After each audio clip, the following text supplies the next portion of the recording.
தொகுதி மறுசீரமைப்பிற்கு எதிரான அனைத்து கட்சி கூட்டத்திற்கு ஆதரவு பெருகுகிறது. முதலமைச்சர் மு.க. ஸ்டாலின் அழைப்பிற்கு கேரளா, தெலுங்கானாவிலும் ஆதரவு.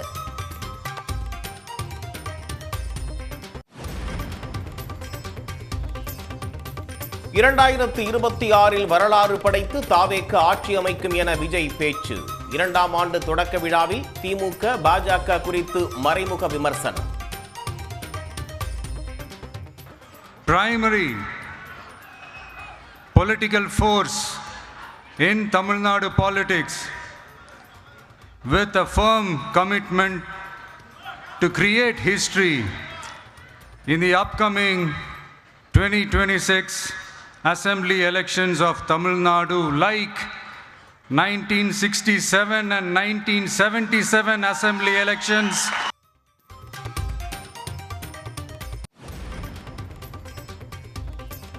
விஜயின் பேச்சு அரசியல் அறியாமையை காட்டுவதாக பல்வேறு கட்சி தலைவர்கள் கண்டனம். பாஜக, RSS கொள்கையை பரப்ப விஜய் துணை போவதாகவும் குற்றச்சாட்டு. பாசிசத்தினுடைய அபாயத்தை பற்றி அவர் உரிய முறையில் உணராமல் அதனுடைய அபாயத்தை தமிழ்நாட்டு மக்கள் மத்தியில் குறைத்து கொண்டு செல்லக்கூடிய வகையிலே தான் அவருடைய உரை என்பது அமைந்திருக்கிறது. விஜய் தொடங்கிய கெட் அவுட் என்ற கையெழுத்து இயக்கத்தில் கையொப்பமிட மறுத்த பிரசாந்த் கிஷோர். விழாவில் கட்சி நிர்வாகிகள், செய்தியாளர்களை பவுன்சர்கள் தாக்கியதால் பரபரப்பு.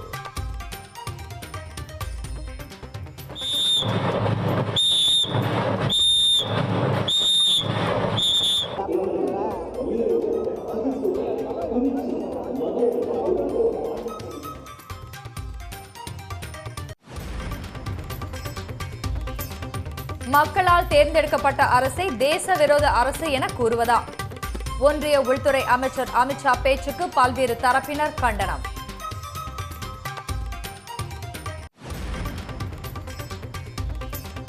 தங்கம் விலை சவரனுக்கு 200 ரூபாய் குறைவு. சென்னையில் ஆபரண தங்கம் 1 கிராம் 8050 ரூபாய்க்கும், சவரன் 64400 ரூபாய்க்கும் விற்பனை.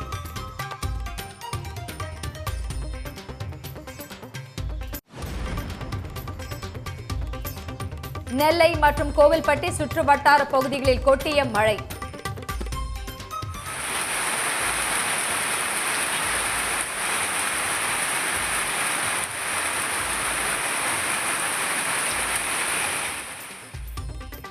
நாளை தஞ்சை, திருவாரூர் உள்ளிட்ட 9 மாவட்டங்களில் கனமழை பெய்யக்கூடும் என வானிலை மையம் தகவல்.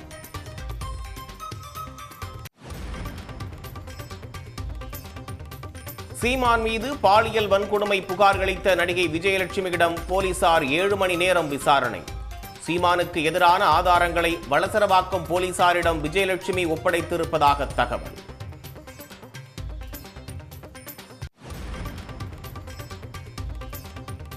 மதுரை மாவட்ட ஆட்சியர் அலுவலக கட்டடத்தில் ஏற்பட்ட மழைநீர் கசிவில் முக்கிய ஆவணங்கள் நனைந்ததால் பரபரப்பு. ஆவணங்களை அலுவலக மொட்டை மாடியில் காய வைத்த அலுவலகர்கள்.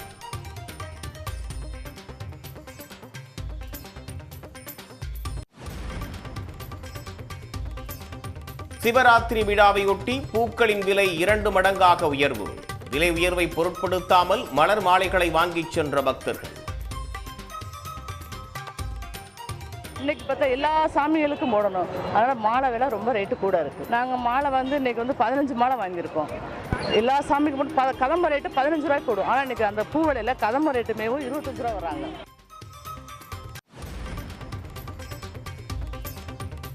கன்னியாகுமரி அருகே 20 மீனவர்களுடன் விசைப்படகு கடலில் மூழ்கியதால் பரபரப்பு. தத்தளித்த மீனவர்களை சக மீனவர்களை மீட்கும் வீடியோ காட்சிகள்.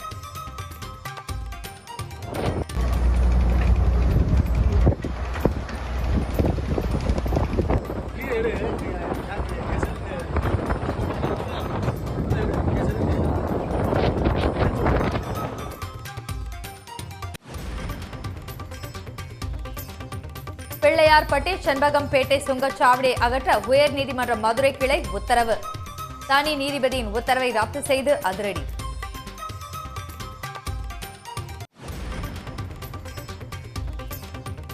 தெலுங்கானா ஸ்ரீசைலம் கால்வாய் சுரங்கப்பாதையில் சிக்கியிருக்கும் தொழிலாளர்களை மீட்பதில் தொடரும் சிக்கல். நில அதிர்வுக்கான தேசிய மையத்தின் உதவியை கோரியது தெலங்கானா அரசு.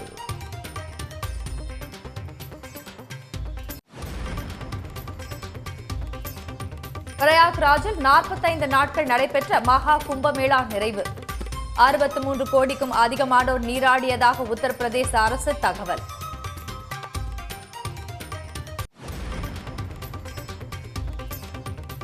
டாடா சஃபாரி அறிமுகப்படுத்தப்பட்டு 27 ஆண்டுகள் ஆனதையொட்டி ஸ்டீல்த் எடிஷன் அறிமுகம். காரின் விலை 25,74,000 ரூபாய் என நிர்ணயம்.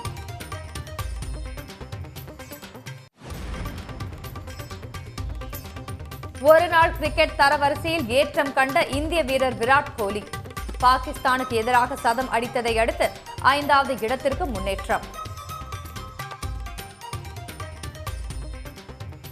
மக்கள் தொகை எண்ணிக்கை அடிப்படையில் மக்களவைத் தொகுதிகளை நிர்ணயிப்பது தமிழ்நாட்டுக்கு இழைக்கப்படும் மிகப்பெரிய அநீதி என தலைவர்கள் கண்டனம் தெரிவித்துள்ளனர்.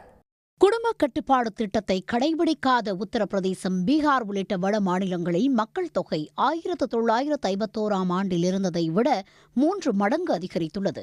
அதனால் மக்களவைத் தொகுதிகளின் எண்ணிக்கையை 543லிருந்து மாற்றாமல் மக்கள் தொகை அடிப்படையில் மறுசீரமைப்பு செய்தால் 8 மக்களவைத் தொகுதிகளை தமிழ்நாடு இழக்கும் சூழ்நிலை உள்ளது. இதுகுறித்து ஆலோசிக்க வரும் 5ஆம் தேதி அனைத்துக் கட்சி கூட்டம் கூட்டப்படும் என முதலமைச்சர் மு.க.ஸ்டாலின் அறிவித்துள்ளார். அதற்காக அதிமுக, பாஜக, தவைக உள்ளிட்ட 45 கட்சிகளுக்கு அழைப்பு விடுக்கப்பட்டுள்ளது. இதுகுறித்து கருத்து தெரிவித்துள்ள திமுக எம்பி டி.கே.எஸ். இளங்கோவன், மத்திய அரசின் நடவடிக்கை தமிழ்நாட்டிற்கு இழைக்கப்படும் அநீதி என்று கூறினார். கேரளம், கர்நாடகம், ஆந்திரம், தெலுங்கானா போன்ற எல்லா மாநிலங்களிலுமே மக்கள் தொகை அடிப்படையில் வந்த தொகுதிகள் எண்ணிக்கை குறையும். இந்த தொகுதிகளெல்லாம் உத்தரப்பிரதேசம், மத்திய பிரதேசம், ராஜஸ்தான், பீகார் போன்ற மாநிலங்களுக்கு, இந்தி பேசுகிற மக்கள் வாழ்கிற மாநிலங்களுக்கு செல்லும். இது ஆளுகிற பிஜேபி அரசுக்கு சாதகமாக அமையும். ஒரு ஒன்றிய அரசின் திட்டத்தை சரியாக செயல்படுத்தாத மாநிலங்களுக்கு இந்த அரசு ஊக்குவிக்கிற வகையில் இது அமைந்து விடும் என்பதுதான் எங்களுடைய குற்றச்சாட்டு. மக்கள் தொகை அடிப்படையில் தொகுதி மறுசீரமைப்பு என்பது குடும்ப கட்டுப்பாட்டு திட்டத்தை முறையாக கடைபிடித்த தமிழ்நாட்டிற்கு விதிக்கப்படும் தண்டனை என்று அதிமுக முன்னாள் அமைச்சர் ஜெயக்குமார் அனைத்து கட்சி கூட்டத்தில் பங்கேற்பது குறித்து அதிமுக நிர்வாகிகள் கூடி முடிவெடுப்பார்கள் என்று தெரிவித்தார். மக்கள் தொகை கட்டுப்படுத்துவதன் அடிப்படையில் நாங்கள் வரவேற்கிறோம். ஆனால் அதே நேரத்தில் மக்கள் தொகையின் அடிப்படை இல்லாமல் ஏற்கனவே இந்த தொகுதியில் அப்படியே நீடிக்க வைத்துவிட்டு மேலும் கூடுதலாக பல தொகுதிகளை தொகுதி வரையில் நம்ம அவங்க ஒதுக்குவதன் மூலமாக தான் தமிழ்நாட்டு மக்களுக்கு ஒரு நிறைவேற்றுறோம். மாறாக ஒரு தண்டனையாக நிச்சயமாக தருவது பொதுமக்கள் ஏற்றுக்கொள்ள மாட்டாங்க, தமிழ்நாட்டு மக்கள் ஏற்றுக்கொள்ள மாட்டாங்க, அனைத்து இந்திய அண்ணா திராவிட முன்னேற்ற கழகம் ஏற்றுக்கொள்ள மாட்டாங்க. தமிழ்நாட்டின் எதிர்காலத்தையே கேள்விக்குறியாக்கும் மிக முக்கிய பிரச்சனை இது என தெரிவித்துள்ள தமிழ்நாடு காங்கிரஸ் கமிட்டி தலைவர் செல்வ பெருந்தகை, முதலமைச்சர் எடுக்கும் அனைத்து நடவடிக்கைகளுக்கும் காங்கிரஸ் உறுதுணையாக இருக்கும் என்று கூறினார். மக்கள் தொகையை கட்டுப்படுத்துவதற்காக எங்களுடைய மேனாள் முதலமைச்சர்கள், தலைவர் பெருமக்கள், மக்கள் எல்லாம் சேர்ந்து ஒரு முடிவெடுத்து குடும்ப கட்டுப்பாடை நடைமுறைப்படுத்தினார்கள். அதற்கு தண்டனையாக இப்பொழுது 8 தொகுதியை நாங்கள் எடுப்போம், 39இல் 31 நாடாளுமன்ற தொகுதி என்று சொல்லுவது எந்த விதத்தில் நியாயம் என்பதைத்தான் நாங்கள் கேட்கிறோம். தமிழ்நாட்டுக்கு ஒருபோதும் இப்படிப்பட்ட மக்கள் விரோத சக்திகளை தமிழ்நாட்டுக்குள் அனுமதிக்க மாட்டார்கள் தமிழ்நாடு மக்கள். சேலத்தில் பாமக கௌரவ தலைவர் ஜி.கே. மணி இல்ல திருமண விழாவில் பேசிய அக்கட்சியின் தலைவர் அன்புமணி, அனைத்து கட்சி கூட்டத்தில் பாமக பங்கேற்கும் என்றார். செங்கம் அருகே செய்தியாளர்களிடம் பேசிய விடுதலை சிறுத்தைகள் கட்சி தலைவர் தொல் திருமாவளவன், மக்கள் தொகை அடிப்படையில் தொகுதி மறுவரையறை செய்யாமல் மாநில பிரதிநிதித்துவ அடிப்படையில் வரையறை செய்ய வேண்டும் என்று வலியுறுத்தினார். நாடாளுமன்ற தொகுதி மறுவரையறை மக்கள் தொகை அடிப்படையிலே இல்லாமல் மாநிலங்களுக்கான பிரதிநிதித்துவம் எல்லா மாநிலங்களுக்கும் உரிய அளவிலே வழங்கப்பட வேண்டும். திண்டுக்கல்லில் செய்தியாளர்களிடம் பேசிய இந்திய கம்யூனிஸ்ட் மாநில செயலாளர் முத்தரசன், அனைத்து கட்சி கூட்டத்தில் பங்கேற்க உள்ளதாக கூறினார். நாட்டிற்குரிய 8 நாடாளுமன்ற தொகுதிகளை பறிப்பது என்பது தமிழ்நாட்டு மக்களுடைய உரிமையை பறிக்கக்கூடிய செயலாகும்.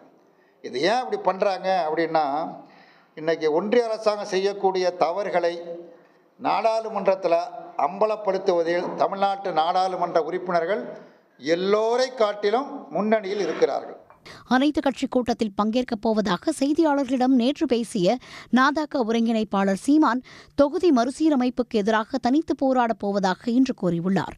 தொகுதி மறுசீரமைப்புக்கு எதிராக ஸ்டாலின் எடுத்து வரும் நடவடிக்கைகளுக்கு கேரள முதலமைச்சர் பினராயி விஜயன் ஆதரவு தெரிவித்துள்ளார். தென் மாநிலங்களுக்கு நீதி கிடைக்க ஸ்டாலின் நடவடிக்கை எடுத்து வருவதாக பாரத ராஷ்டிரிய சமிதி செயல் தலைவர் KT ராமாராவ் பாராட்டியுள்ளார். மக்களவை தொகுதிகளை மறுசீரமைப்பு செய்வதால் நாடாளுமன்றத்தில் தென் மாநிலங்கள் பிரதிநிதித்துவத்தை இழக்க வேண்டிய நிலை ஏற்படும் என திமுக MP ஆர் ராசா தெரிவித்துள்ளார். மக்கள் தொகை அடிப்படையில் தொகுதிகளை அதிகரிப்பதும் அநீதிதான் என்றும் ஆர் ராசா விமர்சித்துள்ளார்.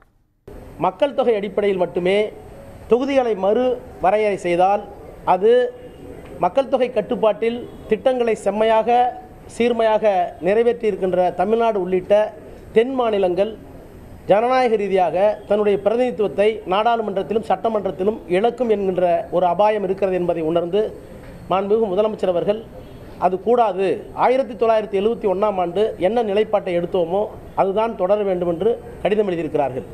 எங்களுடைய எண்ணிக்கை குறையக்கூடாது என்பது மட்டுமல்ல, நீங்கள் கொண்டு வருகிற எந்த திட்டத்திலும் எங்களுக்கு அதே எண்ணிக்கையை வைத்துக்கொண்டு வடமாநிலங்களுக்கு மக்கள் தொகை அடிப்படையில் அதிகமாக கொடுத்தாலும் எங்களுக்கு அநீதிதான்.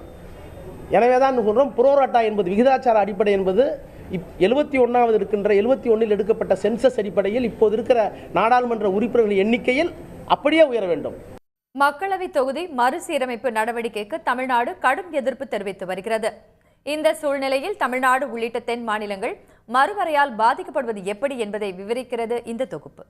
நாடு சுதந்திரமடைந்த பின் 1951, 1961 மற்றும் 1971ஆம் ஆண்டு மக்கள் தொகை அடிப்படையில் நாடாளுமன்ற தொகுதிகள் மறுவரையறை செய்யப்பட்டு முறையே 494, 522, இறுதியாக 543 என நிர்ணயிக்கப்பட்டது. அதன் பின்னர் குடும்ப கட்டுப்பாடு திட்டத்தை ஊக்குவிப்பதற்காக தொகுதிகளின் எண்ணிக்கையை உயர்த்துவது நிறுத்தப்பட்டது. அதிக மக்கள் தொகை உள்ள காரணத்தினால் மட்டுமே மாநிலங்களுக்கு அதிக மக்களவை உறுப்பினர்கள் கிடைப்பதை தடுக்கும் வகையில் இந்த முடிவு எடுக்கப்பட்டது. இதன்பின் 2001இல் மறுவரையறைக்கு திட்டமிடப்பட்டாலும் சமச்சீரற்ற மக்கள் தொகையை சுட்டிக்காட்டி தென் மாநிலங்கள் எதிர்ப்பு தெரிவித்ததால் தொகுதி சீரமைப்பு 25 ஆண்டுகளுக்கு ஒத்திவைக்கப்பட்டது. அந்த 25 ஆண்டுகள் நிறைவடைவதை ஒட்டியே தற்போது தொகுதி மறுவரையறையை செயல்படுத்த ஒன்றிய அரசு முனைப்பு காட்டுகிறது. இத்திட்டத்தை 2 வழிகளில் ஏதேனும் ஒன்றில் ஒன்றிய அரசு செயல்படுத்தக்கூடும் என எதிர்பார்க்கப்படுகிறது. 2026 மக்கள் தொகை அடிப்படையில் தற்போதுள்ள 543 தொகுதிகளின் எண்ணிக்கையில் மாற்றம் செய்யாமல் மறுவரையறை செய்யப்படலாம் என கூறப்படுகிறது. இந்த முறையை பின்பற்றினால் மக்கள் தொகையை கட்டுப்படுத்தாத உத்தரப்பிரதேச மாநிலத்தில் உள்ள தொகுதிகளின் எண்ணிக்கை 80லிருந்து 91ஆகவும், பீகாரில் 40லிருந்து 50ஆகவும், ராஜஸ்தானில் 25லிருந்து 31ஆகவும், மத்திய பிரதேசத்தில் 29லிருந்து 33ஆகவும் உயரும். அதே வேளையில் மக்கள் தொகையை கட்டுப்படுத்தியுள்ள தமிழ்நாட்டின் மக்களவை தொகுதிகளில் 39லிருந்து 31ஆகவும், கேரளாவில் 20லிருந்து 12ஆகவும், கர்நாடகாவில் 28லிருந்து 26ஆகவும், பஞ்சாபில் 13லிருந்து 12ஆகவும் தொகுதிகளின் எண்ணிக்கை குறைக்கப்படும். இதன் மூலம் தென் மாநிலங்களின் பிரதிநிதித்துவம் மக்களவையில் குறையும். இரண்டாவது திட்டமாக மக்களவை தொகுதிகளின் எண்ணிக்கையை 848ஆக உயர்த்தி மறுவரையறை செய்ய பரிசீலிக்கப்படுவதாக தெரிகிறது. அவ்வாறு செய்தால் அதிகபட்சமாக உத்தரப்பிரதேசத்தில் தொகுதிகளின் எண்ணிக்கை 80லிருந்து 143ஆக அதிகரிக்கும். பீகாரில் 40லிருந்து 79ஆகவும், ராஜஸ்தானில் 25லிருந்து 50ஆகவும், மத்திய பிரதேசத்தில் 29லிருந்து 52ஆகவும் உயரும். அதே வேளையில் தமிழ்நாட்டில் தொகுதிகளின் எண்ணிக்கை 39லிருந்து 49ஆக மட்டுமே அதிகரிக்கும். கேரளாவில் தொகுதிகளின் எண்ணிக்கையில் எந்த மாற்றமும் இருக்காது. கர்நாடகாவில் 28லிருந்து 41ஆகவும், ஆந்திரா மற்றும் தெலுங்கானா என இரு மாநிலங்களிலும் மொத்தமுள்ள 42லிருந்து 54ஆக மட்டுமே தொகுதிகளின் எண்ணிக்கை உயர்வதற்கு வாய்ப்புள்ளது. இந்நிலையில் விகிதாச்சார அடிப்படையில் பார்த்தாலும் தமிழ்நாட்டிற்கு கூடுதலாக 22 தொகுதிகள் கிடைக்க வேண்டும். ஆனால் அதுவும் அல்லாமல் வெறும் 10 தொகுதிகளை மட்டுமே கூடுதலாக ஒதுக்கப்படும் நிலை உள்ளதாக முதலமைச்சர் மு.க. ஸ்டாலின் குற்றஞ்சாட்டியுள்ளார். ஒன்றிய அரசின் நடவடிக்கை மாநில உரிமையை பறிக்கும் நடவடிக்கை என தமிழ்நாட்டு அரசியல் தலைவர்கள் பலரும் எதிர்ப்பு தெரிவித்துள்ளனர். தமிழ்நாட்டின் முக்கிய பிரச்சனையாக மாறியுள்ள மும்மொழி கொள்கை எதிர்ப்பில் ஹிந்தி திணிப்புக்கு எதிராகவோ ஒன்றிய பாஜக அரசுக்கு எதிராகவோ தவேக தலைவர் விஜய் நேரடியாக கண்டனம் தெரிவிக்காமல் தவிர்த்திருக்கிறார். தமிழக வெற்றிக் கழகத்தின் 2ஆம் ஆண்டு தொடக்க விழா மாமல்லபுரம் அருகே உள்ள பூஞ்சேரியில் நடைபெற்றது. விழாவில் பேசிய அக்கட்சியின் தலைவர் விஜய் 2026 சட்டமன்ற தேர்தலில் தமிழக வெற்றிக் கழகம் வரலாறு படைக்கும் என்றார். மேலும் அரசியலில் நிரந்தர நண்பர்கள் இல்லை என்றும் நிரந்தர எதிரிகள் இல்லை என்றும் அவர் தெரிவித்தார். An emerging primary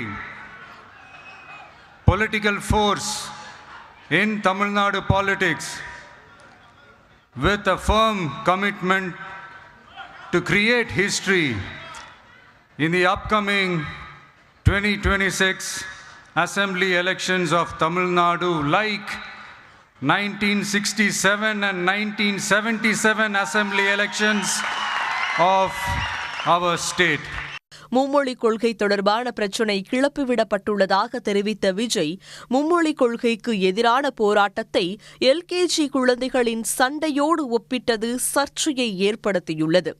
ஹிந்தி திணிப்புக்கு எதிராகவோ ஹிந்தியை திணிக்க முயலும் ஒன்றிய பாஜக அரசுக்கு எதிராகவோ வெளிப்படையாகவோ எந்த கண்டனமும் தெரிவிக்காததும் பல்வேறு கேள்விகளை எழுப்பியுள்ளது. இதை இங்கே செயல்படுத்தலைன்னா இந்த கல்விக்கான நிதியை நம்மளுடைய மாநில அரசுக்கு கொடுக்க மாட்டாங்களாம். இந்த எல்கேஜி யூகேஜி பசங்க சண்டை போட்டுப்பாங்க தெரியுமா? அந்த மாதிரி கொடுக்க வேண்டியது அவங்களோட கடமை, இங்கே இவங்க வாங்க வேண்டியது இவங்களுடைய உரிமை.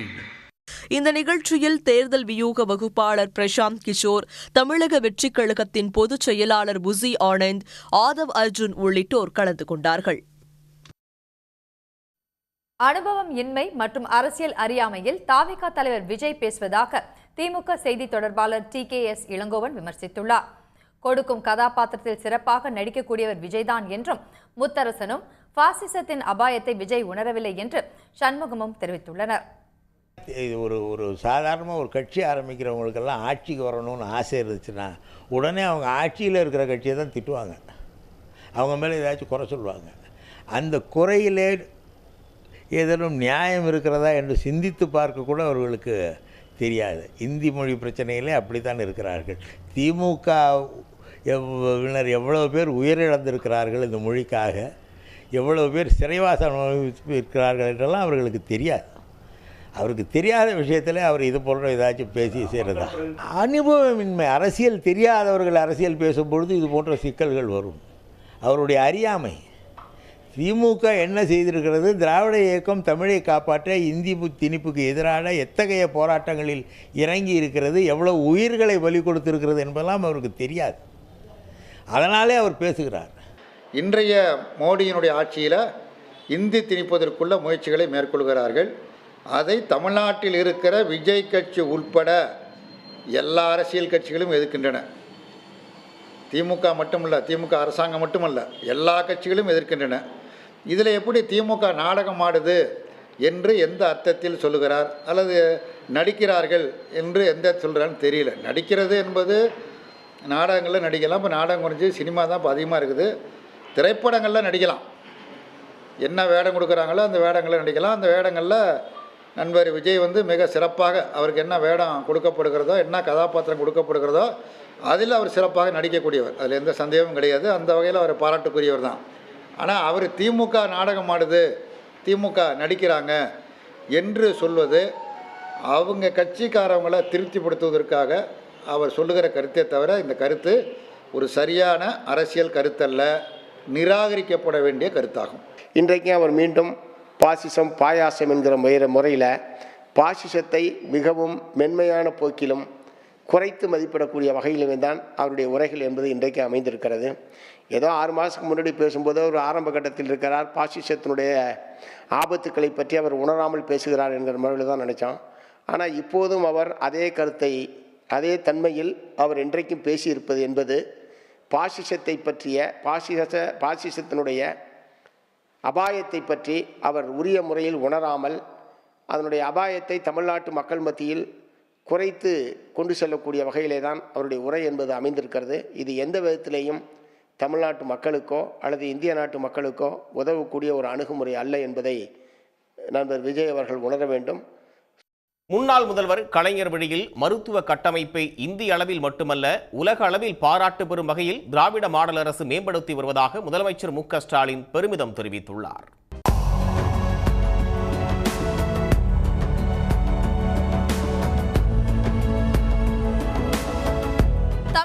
மருத்துவ பணியாளர் தேர்வு வாரியத்தின் மூலமாக சமீபத்தில் 2642 உதவி மருத்துவர்கள் தேர்வு செய்யப்பட்டனர். அவர்களுக்கு சென்னை திருவான்மையூரில் நடைபெற்ற விழாவில் முதலமைச்சர் மு க ஸ்டாலின் பணி நியமன ஆணைகளை வழங்கினார்.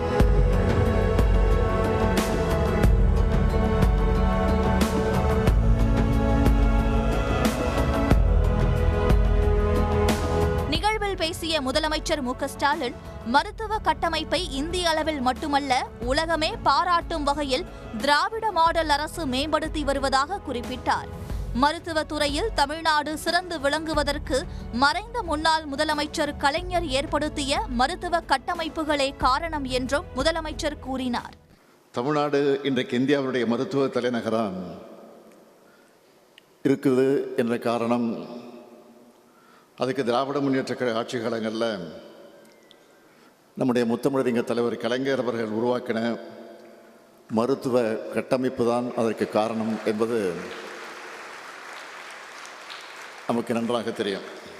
மாவட்டந்தோறும் மருத்துவக் கல்லூரிகள், நகரங்கள் தோறும் அரசு மருத்துவமனைகள், கிராமங்கள் தோறும் ஆரம்ப சுகாதார நிலையங்கள், பெரிய நகரங்களில் பன்னோக்கு மருத்துவமனைகள், உயிர்காக்கும் மருத்துவ காப்பீட்டு திட்டம், 108 ஆம்புலன்ஸ் சேவைன்னு தலைவர் கலைஞர் உருவாக்கின கட்டமைப்பு தான் மருத்துவ சேவையில் தமிழ்நாட்டை இந்த அளவுக்கு உயர்த்தி இருக்கிறது. மக்களை தேடி மருத்துவம் திட்டம் தமிழ்நாட்டில் உள்ள கோடிக்கணக்கான மக்களின் நலனில் அக்கறை செலுத்தி அவர்களது வாழ்நாளை நீட்டிக்க செய்திருப்பதாகவும் ஸ்டாலின் கூறினார். மருத்துவர்கள் ஒத்துழைப்பு இன்றி மருத்துவ திட்டங்கள் இல்லை என்ற முதலமைச்சர் மக்கள் நலனில் கவனம் செலுத்தும் மருத்துவர்களின் நலனை தமிழ்நாடு அரசு கவனித்துக் கொள்ளும் என்றார். தமிழக வெற்றி கழகத்தின் 2வது ஆண்டு தொடக்க விழாவில் நடந்த சில சுவாரஸ்யமான நிகழ்வுகளை தற்போது காணலாம். செங்கல்பட்டு மாவட்டம் பூஞ்சேரி பகுதியில் தமிழக வெற்றிக் கழகத்தின் 2வது ஆண்டு தொடக்க விழா நடைபெற்றது. தமிழ்தாய் வாழ்த்து கலை நிகழ்ச்சிகளுடன் தொடங்கிய விழாவில் தாவேகா கொள்கை பாடலும் ஒளிபரப்பப்பட்டது.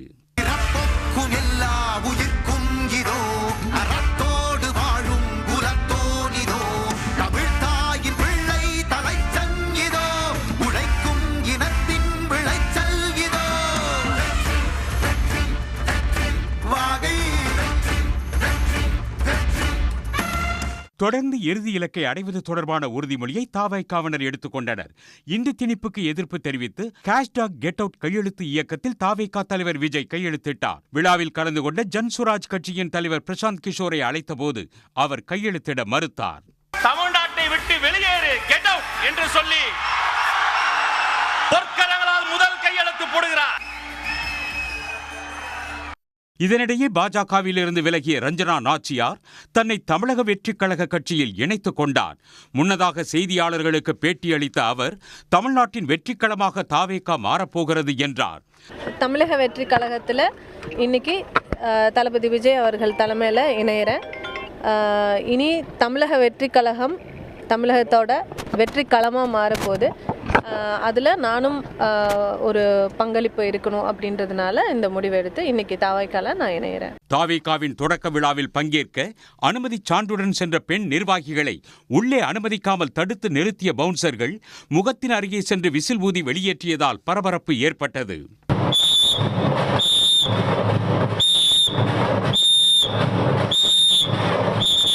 தாவேகா விழாவில் பங்கேற்க சென்ற நடிகர் தாடி பாலாஜிக்கும் பவுன்சர்கள் அனுமதி வழங்கவில்லை. செய்தி சேகரிக்க சென்ற செய்தியாளர்களிடமும் பவுன்சர்கள் கீழே தள்ளிவிட்டு அநாகரிகமாக நடந்து கொண்டனர். குறிப்பாக செய்தியாளர் ஒருவரை பவுன்சர்கள் அடித்து தள்ளியதால் சரிந்து கீழே விழுந்தார்.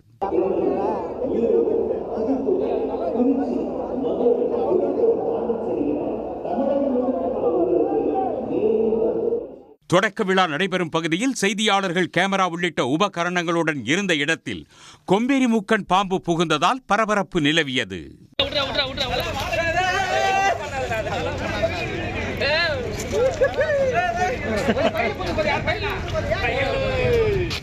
தேர்தல் பிரச்சாரங்கள் மற்றும் கொள்கை பரப்புரைக்காக 2023-24 நிதியாண்டில் பாரதிய ஜனதா கட்சி 1755 கோடி ரூபாயை செலவு செய்திருப்பது ஆய்வில் தெரியவந்துள்ளது.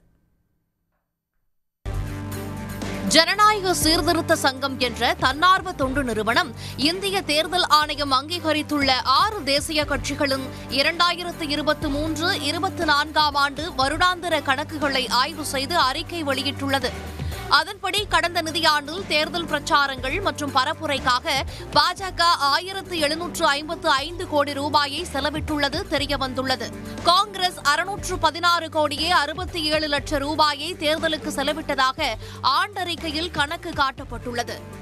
இதனிடையே 2023-24 நிதியாண்டில் காங்கிரஸ், மார்க்சிஸ்ட் கம்யூனிஸ்ட் உள்ளிட்ட 5 தேசிய கட்சிகளுக்கு ஒட்டுமொத்தமாக கிடைத்த வருவாயை காட்டிலும் பாஜகவுக்கு அதிக வருவாய் கிடைத்திருப்பதும் ஆய்வறிக்கையில் தெரியவந்துள்ளது. அதாவது பாஜகவுக்கு 4340 கோடி ரூபாய் வருவாய் கிடைத்திருக்கிறது. காங்கிரஸ் கட்சிக்கு 1225 கோடி ரூபாயும், மார்க்சிஸ்ட் கம்யூனிஸ்ட் கட்சி 167 கோடியே 63 லட்சம் வருவாய் ஈட்டியுள்ளது. பகுஜன் சமாஜ் கட்சி 64 கோடி ரூபாயும், ஆம் ஆத்மி 22 கோடி ரூபாயும் வருவாய் பெற்றதாகவும் ஆய்வறிக்கை குறிப்பிடப்பட்டுள்ளது. அரசியல் கட்சிகளுக்கு கிடைத்த வருவாயில் பெரும் பங்கு நன்கொடை மற்றும் தேர்தல் பத்திரங்கள் மூலம் கிடைத்துள்ளது. பாஜக, காங்கிரஸ் மற்றும் ஆம் ஆத்மி கட்சிகளுக்கு கிடைத்த வருவாயில் 43.36% நன்கொடை மூலம் கிடைத்திருக்கிறது. தேர்தல் பத்திரங்கள் மூலம் பாஜக 1685 கோடியே 62 லட்சம் ரூபாயும், காங்கிரஸ் 828 கோடியே 36 லட்சம் ரூபாயும் பெற்றுள்ளன. ஆம் ஆத்மி கட்சிக்கு தேர்தல் பத்திரங்கள் மூலம் 10 கோடியே 15 லட்சம் ரூபாய் கிடைத்துள்ளது. உடனுக்குடன் செய்திகளை தெரிந்து கொள்ள சன் நியூஸ் பெல் ஐகானை கிளிக் பண்ணுங்க.